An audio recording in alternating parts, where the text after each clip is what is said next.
The story of Bungie begins deep in the Swedish countryside, in the tiny fishing village of Askersund, where the farmers would gather each...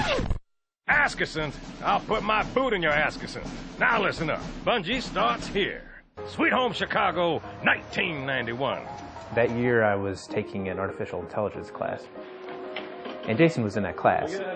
I was working on a game, and Alex was trying to start a company. Where Jason is actually a lot like a shipboard AI, where most of the time it does miraculous work that nobody else could do, and then the other times it's, crazy. This is what I think of the Computer Game Developers Conference. We just got to talking and thought maybe we should try partnering up. And I finished that first game for the company that became Bungie. Two guys come up with a manifesto. 7 steps to world domination. 7 steps to world domination. Because that's the best number. It's like rock. Nothing beats rock or 7.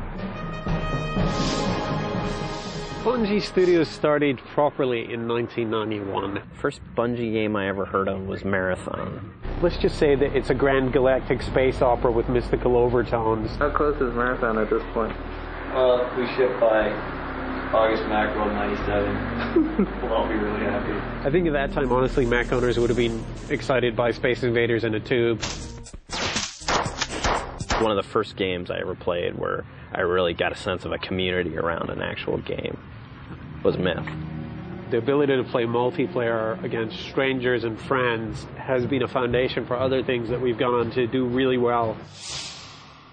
Yeah, nothing says killer, hardcore, rough and tumble like Halo. Paul Russell is the father of Halo. I came up with the name Halo, and it was not received well. Jason was leaning more towards Redshift. Covenant was one of them. I thought it sounded like a bad 80s hair band.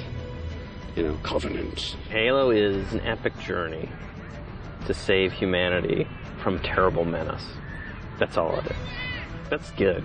They should put that on the box. I remember seeing just a single texture on a wall with a flashlight going, wow, this is going to be awesome. And it was way before the Xbox even looked like the Xbox, and way before Halo even looked like Halo. That's the first version of the Warthog, I guess, huh? Yeah. Man, this isn't Halo, dude. Man, this is really, really old.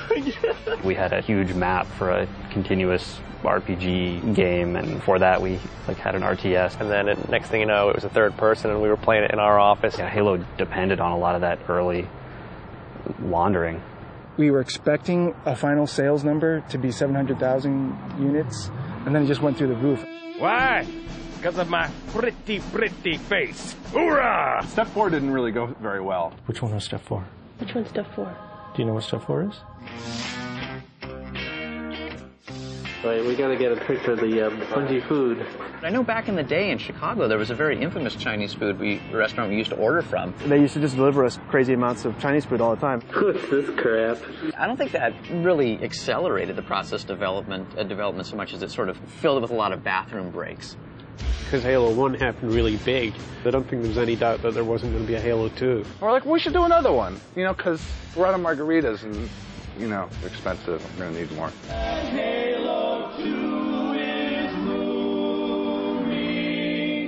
Time begins to crawl.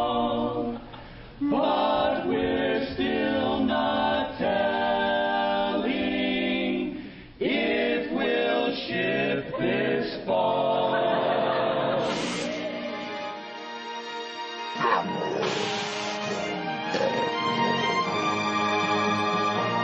Bet you can't stick it.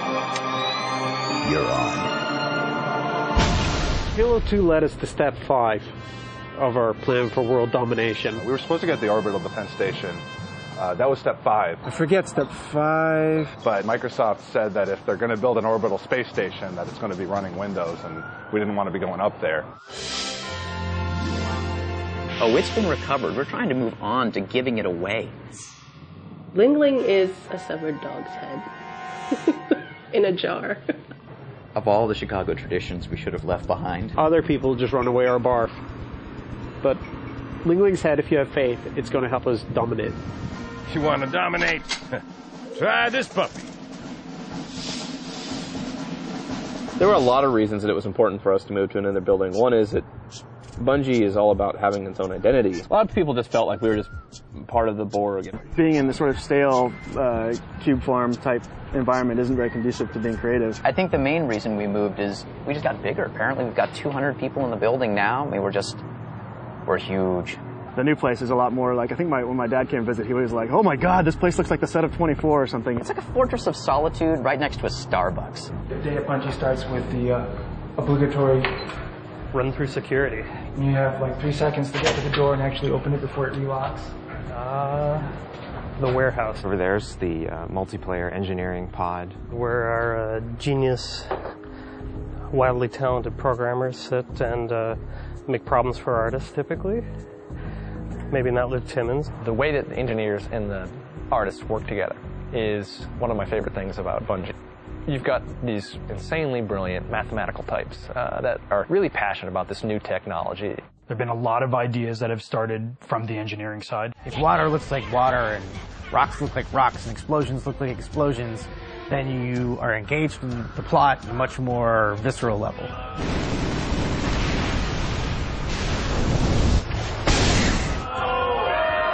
You see water shows up in every level. So basically means if you have something cool, they'll actually go out of their ways making sure that the technology gets used in the right way. So we're more of a partnership than a competition. All along the far back wall, we have environment art. Hey Marcus, how would you describe this pod? This particular pod? Command Central. Every piece of artwork that you see in the game is built by a community of artists. The dirt on the tires gets there because someone has to put it there. The scratch on the inner side of the fender because a rock might have jumped up and hit it.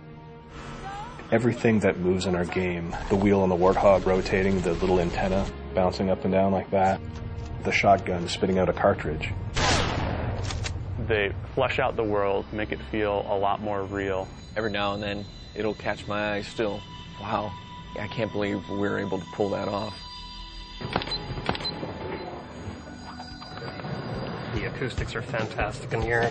I could hear somebody in test fart, and they're all the way on the other side of the building. The key to Bungie's success is not some sort of magic. It's testers that keep the build stable to make sure that everything is as fun as it could be. We required the testers to shoot everything, run through everything, jump 15,000 times in the same place to see if it'll break the game. The way Bungie tests involves everyone. The artist is testing by running the game and adding new textures to it. Designers testing the game by adding a new vehicle or tweaking the raid. Marty, C. Paul, and Jay are testing the game by tweaking audio. It's people sitting at their desk doing work, testing our game. The important thing about interactive music is that it feels like it's scoring what you're doing, and this will all eventually correspond to something significant that's happening in the game. Everything that you hear or see is created by someone. Everything is designed very intentionally. If you trick all your senses enough, you're really immersed into it. Then you're not just playing a game, you're playing an experience. I just start listening like a chef cooking in a kitchen. You have all these ingredients, you start throwing some stuff in, and it's maybe this spice will be good. There's the design pod with all the guys working on the single-player missions. The design pit. It's really meaningless without these guys. Art and design is like almost the exact opposite of each other. I'm always trying to add something that he wants to get rid of, or he's trying to add something that I want to get rid of. We'll give him a beautiful environment, perfectly composed, lit, and then he goes, I'm just going to put a few crates. Don't worry, just a few. Then you got purple crates, and you got the green crates. And then there's, oh, don't worry. These crates are only here temporarily. You're going to turn them into something really cool. And then you find out, so long as it stays exactly the same proportions as a crate. Tell them to drop everything and recraft this. What I try to do at work is just whatever I enjoy, and hopefully that falls in line with what we do at Bungie, and when it does, I'm really happy, and when it doesn't, I get sad. I think everybody wants to work in a place where they enjoy coming to work and they do things that are, that are cool.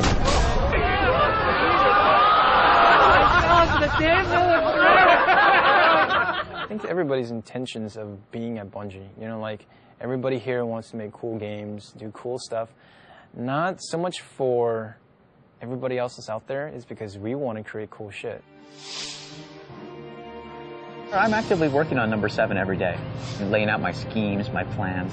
I'm trying to recreate some of that wandering we did at the beginning of Halo 1 and we did at the beginning of Pathways. Keeping everyone super motivated, hoping that we're going to create something beautiful. On that final day, when our enemies find themselves all standing together on a giant cargo net, on a highly sprung giant mechanism waiting to be hurled into the sun, they will look to themselves and say, this agenda has been posted publicly on BungieNet for 7 years, and we paid no attention. If only we'd looked. Ha! Talk to me after the next trilogy. I'm gonna be in there, right?